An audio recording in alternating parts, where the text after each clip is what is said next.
Soalan yang kedua, Pak Ustaz, apakah sama pahala yang diperolehi oleh seseorang yang mengikuti majlis ilmu agama secara live, secara online, atau melalui media sosial, melalui TikTok, dengan pahala yang akan didapat oleh seseorang yang pergi menuntut ilmu ke masjid atau ke tempat-tempat tertentu, bersemuka dengan para ustaz. Apakah sama, Pak Ustaz?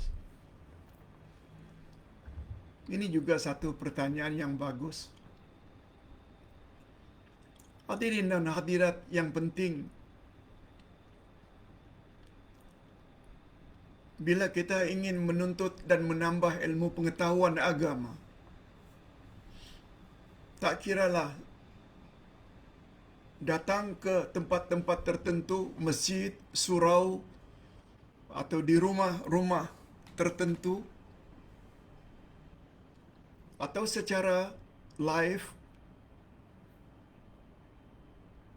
melalui medsos, Facebook, YouTube yang kita dengar, tetap mendapat ganjaran dari sisi Allah Azza wa Jalla. Tetap mendapat ganjaran dari sisi Allah Azza wa Jalla.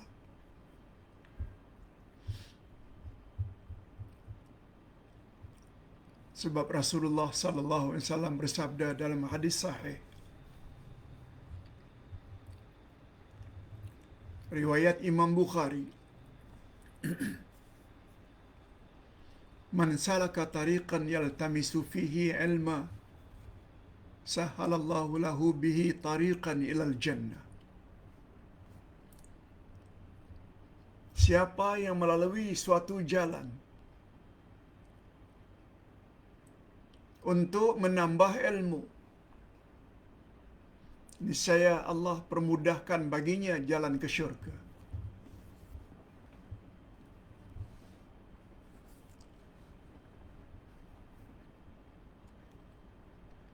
Demikian ganjaran orang-orang yang menuntut ilmu. Cuma Ustaz tertarik dengan pandangan Imam An-Nawawi ketika menjelaskan hadis tersebut.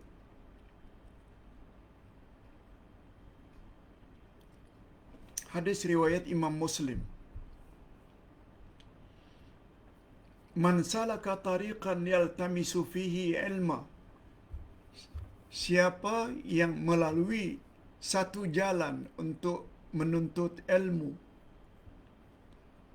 Allah buka baginya satu jalan menuju ke syurga. Tariqan, satu jalan.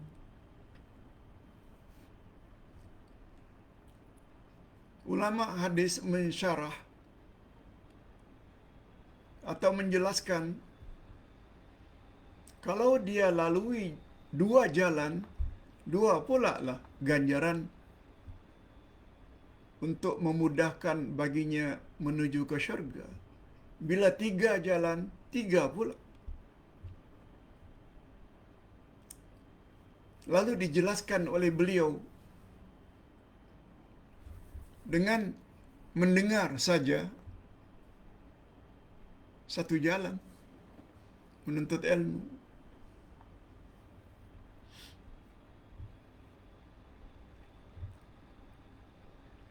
Selain mendengar, kita juga lihat buku. Ini jalan satu lagi untuk menambah ilmu.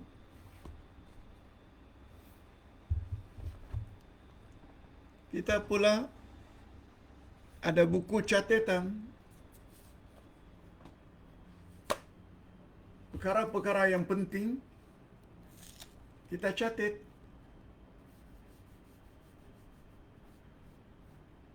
Untuk jadi ingatan kita kelak. untuk ulang kaji.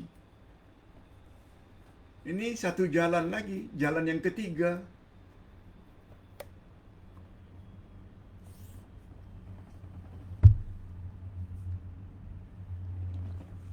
Makin banyak jalan yang kita tempuh untuk menambah ilmu, sebanyak itu pula lah ganjaran yang dia akan perolehi dari sisi Allah.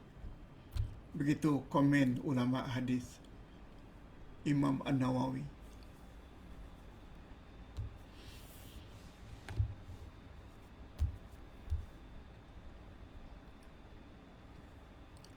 Jadi kembali kepada pertanyaan,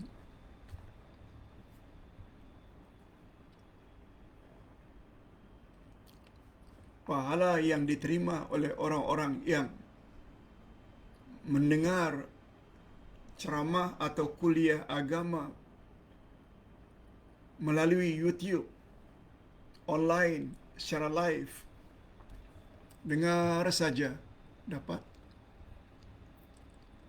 Namun demikian, andai kata seseorang itu pergi ke masjid, ke surau, majlis ilmu, bertatap muka dengan para ustaz, tentu saja dia ada kelebihan-kelebihan tersendiri.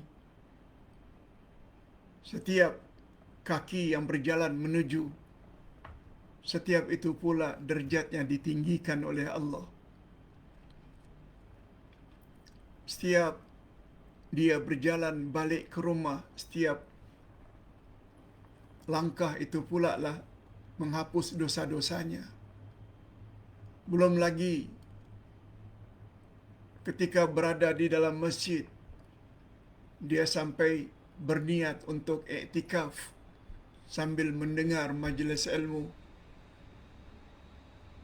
Belum lagi sampai di masjid dia buat salat sunat tahiyatul masjid. Itu semua ada tambahan-tambahan tersendiri.